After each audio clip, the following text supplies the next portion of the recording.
Hey, welcome back to the channel. So, I want to do a little bit of chit-chatting about the Lumix S9, mainly to test out some LUTs that I have going on in this camera. Kind of wanted to see what the colors look like. I've been messing with it all day, and I'll get to that story a little bit later. But just wanted to do a little bit of a recap about the Lumix S9. If you remember when this camera first came out, there was a huge controversy surrounding this camera.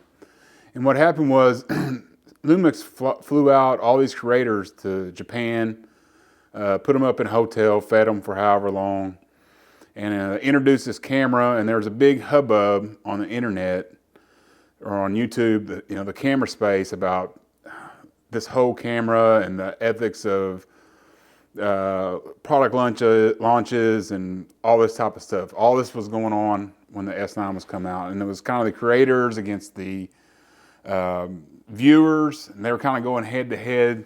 And mainly because this camera, the creators all came out and said how great the camera was. All the viewers came out and were like, I don't care what you say, that camera just cannot simply, it's total junk. It's total junk. And after kind of using this camera for a week or so, I kind of start to understand maybe kind of what the creators were going through when they went to this trip to Japan. And I'll tell you why. It's like when they were flying over there, they didn't have any idea what they were going to see. They all had been thinking, oh man, I want to see, they're flying us all to Japan. We're going to get to see this awesome new camera, and everybody's going to love it. It's going to be great. I mean, why would they fly us to Japan for just a run-of-the-mill average camera? They flew them all over to Japan, and they had to put this camera in front of them. And most of all the creators that went over there have shot with Sony. And I'll just put it from a Sony perspective because that's kind of what I shoot. But when they put this camera down, they had been thinking to themselves, okay, this must be a good video camera. So let's put it up against the ZVE1. And when you put it spec per spec, it did for a video camera, and it doesn't even hold a candle to the ZVE1. Yeah, like you get 4K at 30 frames per second, and that's pretty standard. 60 frames per second is cropped, APS-C crop. It doesn't have 4K and 120 frames per second.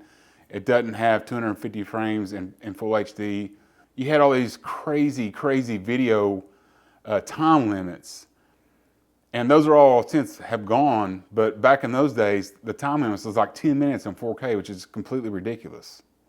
Completely ridiculous. So the video specs couldn't even hold a candle to the ZVE1, and every creator that went over there had to have known that.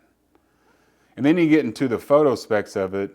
You say, well, maybe it's a better photo camera than the A7C II. Let's compare those two. Well, it doesn't have a viewfinder, which is just a huge deal, if you ask me. It has the electronic shutter, which is just terrible. So what you get with the electronic shutter is you might get some banding in certain lighting situations, especially when like LED lights are concerned. And they're like, oh no, we didn't see any banding. Well, if you didn't go looking for the banding, you're not going to find any of the banding. Everybody knows that's using an electronic shutter only. If you don't have a really fast readout, you're going to get banding under those LED lights. That's all there is to it. And not only that, it prevents you from using a flash with your camera, like an onboard flash. But this camera doesn't even have a hot shoe anyway, so you couldn't use a flash even if you wanted to. So the photo specs doesn't even come close to the A7C II. Now I'm going to switch over to Eternal Profile. So it doesn't hold a candle to the ZVE1. It doesn't hold a candle to the A7C II, but it's cheaper than both of those cameras by quite a bit of margin. Well, okay, let's compare it to let's say the A6700. It doesn't even do what the A6700 does, really. That is a great hybrid camera overall, except for its APS-C sensor. So even when you're compared to the A6700, spec for spec, it doesn't match it, except for the full frame sensor. So all these creators had to have known that this camera just lacks in so many different areas that there's no way they could possibly stack it up against another camera. And it had been a very, very difficult situation for them. So I kind of understand that now, having used this camera for a while.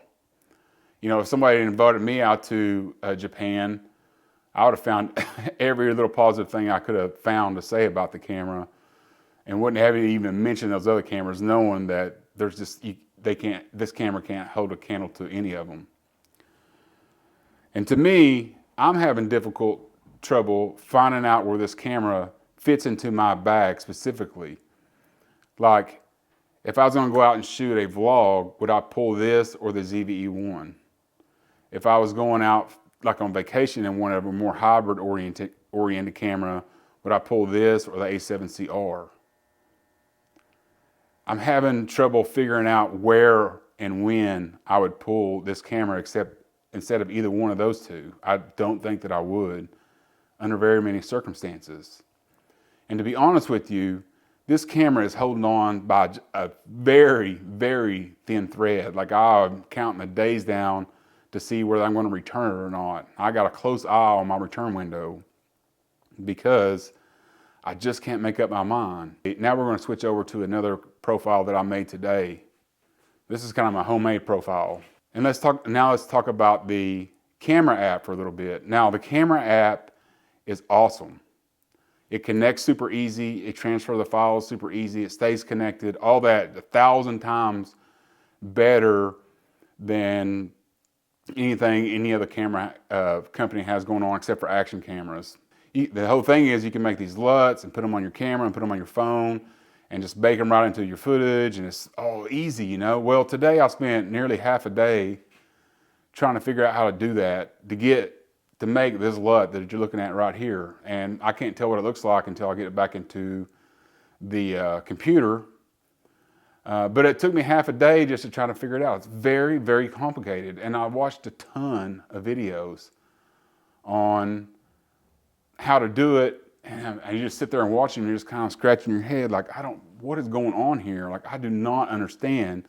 Like, you have a LUT and you have like a custom created profiles, and you have all this different stuff. I don't know what is what. Sometimes it saves, sometimes it doesn't save. All very frustrating. Like I say, today, man, I was on the verge of being like, I'm sending this sucker back. I'm sending it back today. Return, B&H, sorry, but no. But all during that, when I finally got it done and kind of figured out what I was doing in the app, I feel like there's something there with this camera. There's something there. Like, there's just something about it that makes it special, I guess you would say. And I don't know if I quite figured out what that is yet, but I think it's worth keeping for now, just to kind of investigate going forward what that might be, what it kind of brings to the table. I don't think that I've discovered that yet. But anyway, that's kind of my story for the day. Just kind of a chit chat about the S9. Really, we're just looking at these LUTs that I made. But I'm going to keep it for a while. I'm going to Kansas State this weekend with my daughter, and I'm taking this camera and I'm going to use it for everything that we do up there. And we're going to see what I think about it after this weekend, because that'll be a good test of what this camera can do.